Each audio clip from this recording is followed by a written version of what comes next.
Hello friends, good morning. चलिए जानते हैं देश और दुनिया की 50 बड़ी खबरों को सिर्फ 10 मिनट में। मगर आपने अभी तक चैनल को सब्सक्राइब नहीं किए तो चैनल को सब्सक्राइब कर ले, और फेसबुक पर देख रहे हैं तो लाइक, फॉलो और ज्यादा से ज्यादा शेयर करें। तो चलिए वीडियो स्टार्ट करते हैं।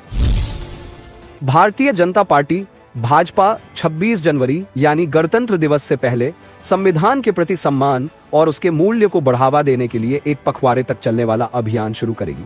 इस अभियान का उद्देश्य संविधान के निर्माता डॉक्टर भीमराव अंबेडकर की भूमिका के बारे में जागरूकता फैलाना है। यह अभियान विपक्षी पार्टियों द्वारा भाजपा पर संविधान को कमजोर करने के आरोपों के बीच शुरू किया जा रहा है। पार्टी ने इसे संविधान गौरव अभियान का नाम दिया है, जो 11 जनवरी से शुरू होगा। आधिकारिक सूत्रों का कहना है कि संविधान गौरव अभियान का विशेष ध्यान उन जिलों पर केंद्रित होगा जहां अनुसूचित जातियों की संख्या अधिक है। भाजपा ने इस अभियान की अगुवाई के लिए अपने 3 राष्ट्रीय महासचिवों विनोद तावड़े, तरुण चुघ और दुष्यंत कुमार गौतम को नियुक्त किया है। तावड़े को अभियान का संयोजक बनाया गया है।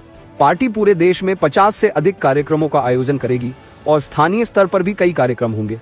इस अभियान के तहत पार्टी विशेष रूप से छात्रों तक पहुंचेगी और संविधान के मूल्यों को समझाएगी।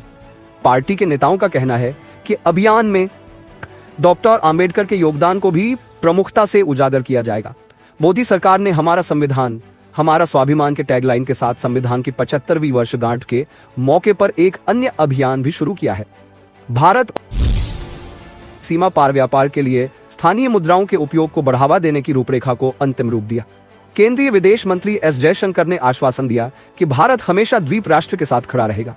राष्ट्रीय राजधानी नई दिल्ली में जयशंकर ने मालदीव के अपने समकक्ष अब्दुल्ला खलील से मुलाकात की। बता दें कि मालदीव के विदेश मंत्री गुरुवार को 3 दिवसीय दौरे पर भारत पहुंचे। इस दौरे का लक्ष्य दोनों देशों के बीच समुद्री सुरक्षा, व्यापार और निवेश सहित कई प्रमुख क्षेत्रों में द्विपक्षीय संबंधों को मजबूत करने के तरीके तलाशना है। अपने समकक्ष का स्वागत करते हुए जयशंकर ने कहा, मैं आपकी पहली आधिकारिक यात्रा पर आपका और आपके प्रतिनिधिमंडल का स्वागत करता हूं।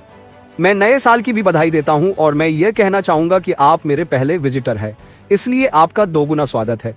उन्होंने आगे कहा, हमारे पास बात करने के लिए कुछ महत्वपूर्ण विषय हैं।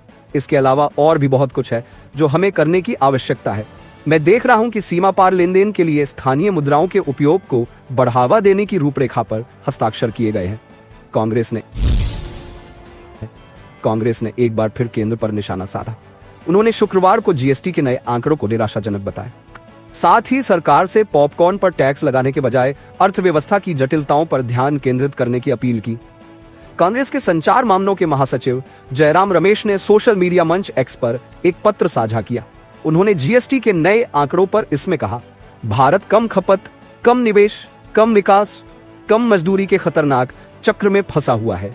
ग्रोथ में गिरावट से लेकर खराब जीएसटी, राजस्व संग्रह तक की आर्थिक मोर्चे पर निराशाजनक खबरें सरकार से यह अपेक्षाएं करती हैं कि सरकारी तंत्र अपना ध्यान पॉपकॉर्न पर टैक्स लगाने से हटाकर अर्थव्यवस्था की जटिलताओं से निपटने पर केंद्रित करे। उन्होंने कहा, पिछले साल दिसंबर के ताजा आंकड़ों से पता चलता है कि पिछले महीने जीएसटी संग्रह 3.5 साल में दूसरी बार सबसे धीमी गति से बढ़ा है। रिफंड के समायोजन के बाद शुद्ध जीएसटी संग्रह घटकर 3% रह गया है, जो वित्त वर्ष 2025 में सबसे कम है। यह कई मोर्चों को लेकर गंभीर खबर है। सबसे पहले मौजूदा वित्तीय वर्ष की पहली 3 तिमाहियों में सरकार ने जीएसटी संग्रह में 6% की वृद्धि दर्ज की है, जबकि बजट अनुमान में 11% की वृद्धि की बात। जन स्वराज के सूत्रधार प्रशांत किशोर ने बिहार लोक सेवा आयोग बीपीएससी और नीतीश कुमार की सरकार पर गंभीर आरोप लगाए हैं। उन्होंने आरोप लगाते हुए दावा किया है कि बीपीएससी की अधिकतर सीटों का सौदा पहले ही हो चुका है। यह डील 30 लाख से 2 करोड़ रुपए तक न हुई है। इसी वजह से आयोग परीक्षा रद्द करने या पुनः परीक्षा आयोजित करने से बच रहा है। नीतीश सरकार भी इस पर कोई एक्शन नहीं ले रही है। पटना के गांधी मैदान में खुले आसमान के नीचे प्रशांत किशोर अपने समर्थकों के साथ आमरण अनशन पर बैठे हैं। उन्होंने कहा कि छात्र और जन सुराज के कार्यकर्ता लगातार उनके समर्थन में पहुंच रहे हैं। प्रशांत किशोर का आरोप है कि बीपीएससी के अधिकारी, दलाल और नेता मिलकर छात्रों के भविष्य के साथ खिलवाड़ कर रहे हैं। India Boolean and jewellers association के मुताबिक गुरुवार की शाम को 24 कैरेट का शुद्ध सोना 77,079 रुपए प्रति 10 ग्राम था, जो होकर 77,469 रुपए पहुंच गया है। इसी तरह शुद्धता के आधार पर सोना और चांदी की कीमत में उछाल आया है। सरकार किसानों को सालाना है।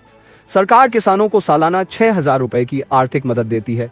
ये राशि पीएम किसान सम्मान निधि योजना के तहत डीबीटी माध्यम से उनके खाते में ट्रांसफर की जाती है। पिछली किस्त यानी 18वीं किस्त अक्टूबर में जारी हुई थी। इस हिसाब से अगली किस्त यानी 19वीं किस्त का समय फरवरी में हो रहा है।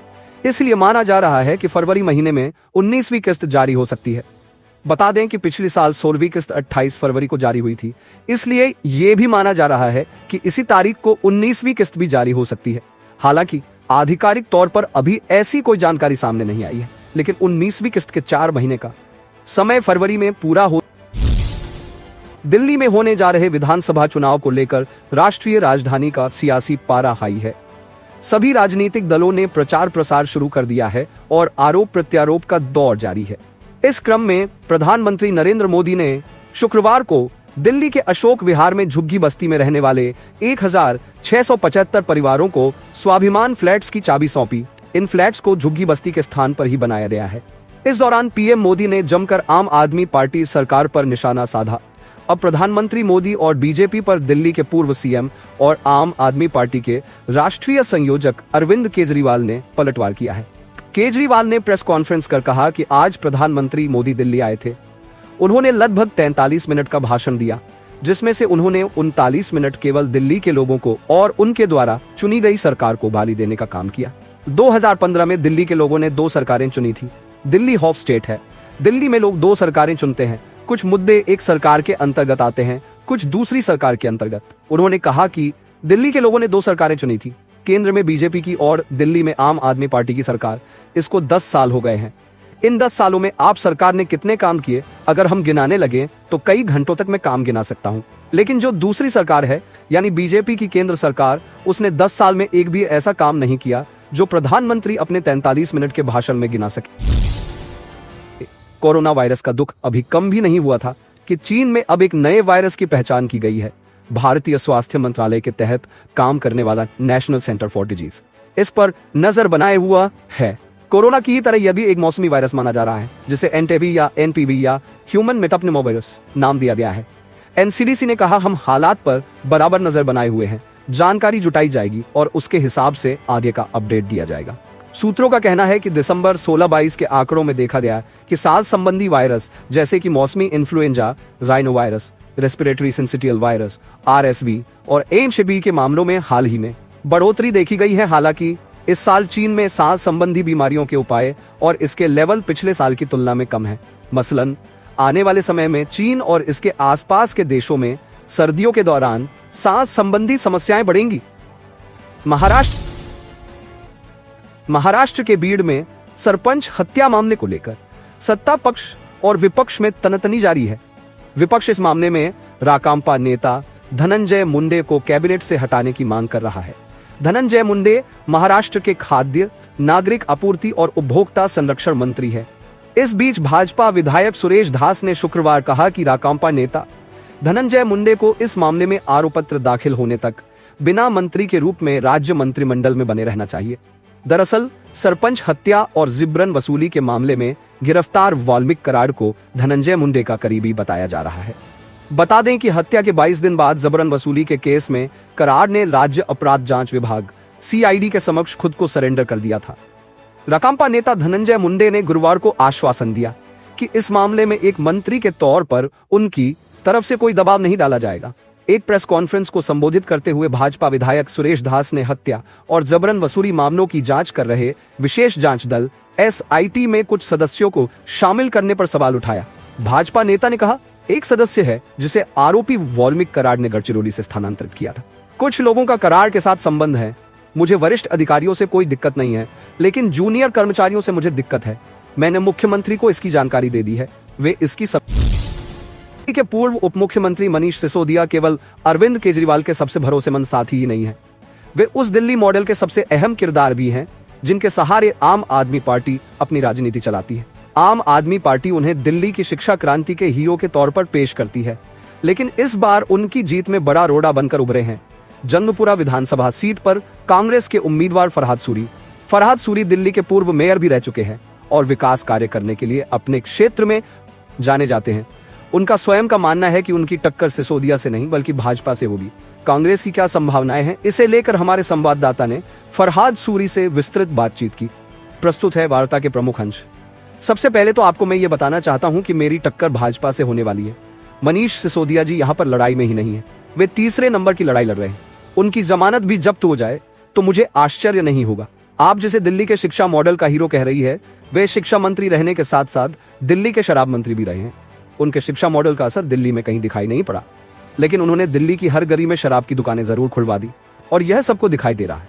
सभी खबरों में आपको कौन सी खबरें अच्छी लगी है, हमें कमेंट करके जरूर बताएं। फिर मिलते हैं अगली बड़ी खबर के साथ। तब तक के लिए जय हिंद।